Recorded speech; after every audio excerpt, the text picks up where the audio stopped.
Hi guys, we're going to church, so nakabihis na ako. And then, so ang tanong is, i-recommenda ko pa ba daw ang Canada? Syempre, hindi man ako magde-decide yan. Ganito kasi yan guys, hindi lang Canada ang merong recession, fluctuation, or economic, yung rise and fall. So, lahat po yan, Canada, USA,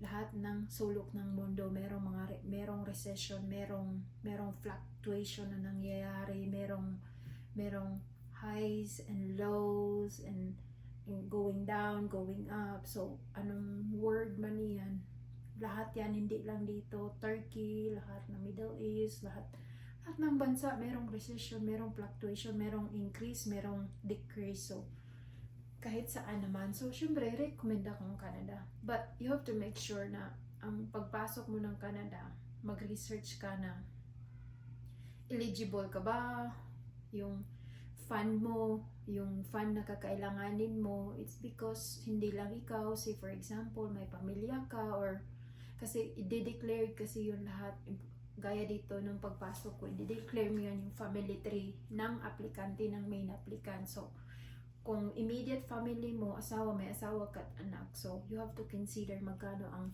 funds na kakailanganin mo. And also, di ba, eligibility mo, yung documents mo, yung requirements mo na kakailanganin dito. Ang pangalawa is yung funds mo na i-consider mo kung pagpasok mo dito, pagdating mo dito, sigurado ka ba na may trabaho ka, at saka legit ba ang pagpasok mo. Yun yung mga kailangan mong alamin. Tsaka yung pangatlo, yung papasukan mong trabaho is meron ba siyang clear na pathway na magiging PR ka o permanent resident gaya dito sa Canada na meron.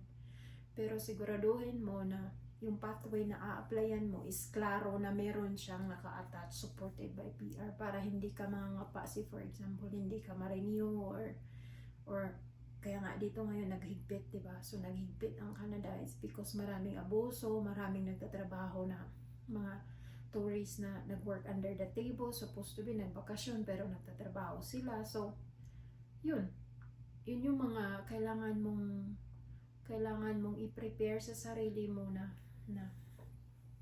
kung nagpaplano kang mag-Canada, it's not just Canada na may recession o may fluctuation, lahat naman ng bansa. So bakit ko siya hindi i-recommenda? So, of course, i-recommenda ko siya, no? Kasi, di ba, hindi ako mayaring Canada. It's the Canadians. It's for the Canadians. So, you just have to, like, obey ang laws, follow ang rules ng mga officers. So, kasi, di ba, ikaw ang mahihirapan kung hindi ka sumusunod kasi ikaw ang gustong pumasok dito. So, we have to obey and then follow. So, yun na po.